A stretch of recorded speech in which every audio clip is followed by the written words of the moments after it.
Hello, everyone. Welcome to this episode of Rush Roots. Today we have Mike. So, Mike, why don't you go ahead and tell us who you are and where you're from? Sure. So I'm Mike. I am from Connecticut. Um, I am a pretty big Rush fan, enough to, get my entire forearm tattooed of permanent waves on there. Um, Sweet. yeah, yeah. So my first and only tattoo as of right now. I am planning. I think I'm gonna do Farewell to Kings tattoo is the next big Okay. Rush tattoo. I think that's the one I want to Nice. do.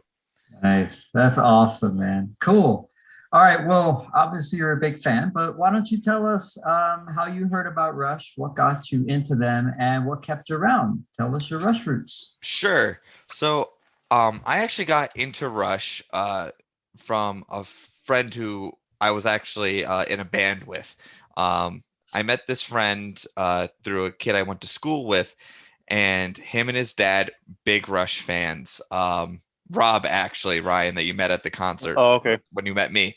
Sure. Um, they were really into Rush, and I was really early in my bass playing, and I was still looking like for influences of like guys to like who do I want to imitate and try and get my playing to be similar to. And so they winded up, saying, here's Rush and Rio. We'll watch it on the couch and stuff like that. And I'm watching. I'm like, yeah, this is awesome. And you know, watched Snakes and Arrows, and then from there I would start, buying the CDs, and I think I was kind of the reason why my local FYE was still in business for a little while because I was going there every week buying a different Rush CD with like the grocery store money or whatever I was earning at the time. And so, obviously I started off with the big ones, Moving Pictures, Permanent Waves, 2112, and I started getting into them. And at the time, which when I first get into a band, I'm always listening to the radio hits. So I Yeah. think my first favorite song of theirs was Spirit of Radio. And then uh, what really got me into Rush is they invited me to go along and to see the Time Machine tour, which was my first tour I ever saw of Rush, and that immediately just pulled me in. Um, there's something different about watching a musician play live that you're really influenced by versus just watching on a DVD. Oh Because yeah. when you're watching a DVD and Blu-ray, you're not picking the camera angles or whatever, and you're not focused on like a specific part. I don't think I took my eyes off Getty watching him play for like that entire 3 hours just because I was just so memorized as a bass player. Um, so from there Oh forward, yeah. I think what kept me being a Rush fan is just me playing my guitar so much. Like I would play other songs by other bands, but there's just something different as a musician when you're playing along to a Rush tune. And I think that's what always kept me coming back because it was always different. It was always entertaining. It was always challenging. And I always liked that feeling of being challenged by their music while not being overly complicated and feeling like I'm listening to science, you know? Yeah. So, Sure. Yeah. Yeah. It is definitely challenging. I'm a drummer, so I understand the perspective, that you're coming from. And like, watching Getty for 3 hours, I did that with watching you for 3 hours. It's just like, it's in awe, right? Because you get to actually see the stuff that they're doing that you would hear on record, and now you get to see it. So that's totally awesome, man. right. That's so great. So, just for a backstory for the viewers, because I know we've been on roundtables together, but I don't know if we've, ever shared this.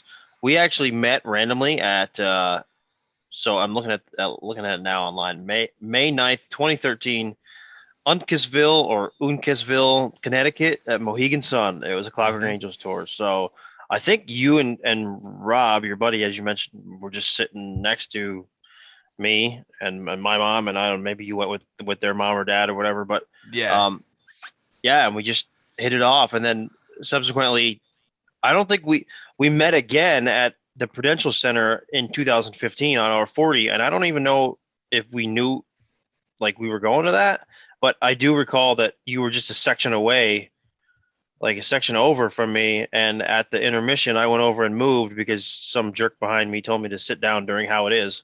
I've told that story a couple times. But yeah, and then we just watched the rest of the show together, so been friends ever since. So 2013. This is Yeah. funny Yeah. how That's that awesome, happened. man. Yeah, 8 years. It is kind of hard to believe that. Forever ago. Yeah. Yeah, I remember he's like, hey, I got this Rush fans page, and I was Yep. like, all right. And at the time, I think there was like, only a couple hundred followers. I was Yeah. like, yeah, I'm into it. It's cool. And it's like, and like disclaimer, I don't follow any fan pages unless it's this one. I don't either. Yeah, I don't either. Yeah, it was in same its here. infancy at the time because I think I created that in February of that year of 2013. I created the Rush fans on Instagram, and we met in May. So yeah, it's crazy. All right, well, I think you just did. I think you just answered this slightly, but your first Rush show, when, where, and then you said Time Machine Tour, but yeah. So Time Machine Tour, it was funny enough at Uncasville. Okay. I'm gonna see if I can find the date really quick. But it was probably 2011-ish, I like to think. Let's see. According to Setlist FM, it was July 19th, 2010. So I was a year off. But yeah, that was the first concert I ever went to there. And Cool. man, it like I said, it blew me away. And it was something special, and I think it's always a big reason why I think moving pictures is also very special to me, because being able to see that album played in full. And now that I'm discussing it, it was the first time I've ever seen a band play an album front to back. Yeah. So that's also pretty neat too. Yeah. There's not many bands who do that. I do remember seeing Boston at a Texas Jam, and they played their entire third stage front to back, which actually caused the arena to pretty much clear out, unfortunately. But yeah, not many bands do that. Yeah. I think the only other time I've seen that happen was when Motley Crue played Dr. Feelgood from top to bottom.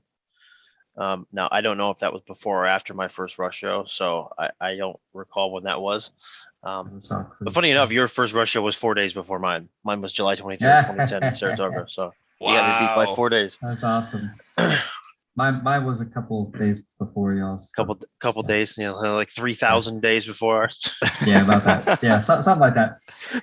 All right. Well, I think you kind of talked about one of the songs that was your kind of first favorite song, but why don't you mention again what that was and tell us what your favorite album was, and does that differ from a favorite song or album that you've got now? So what I will say is, the first, my favorite song was definitely Spirit of Radio. It was just like the biggest hit, and also too, that was what they opened with on Time Machine Tour.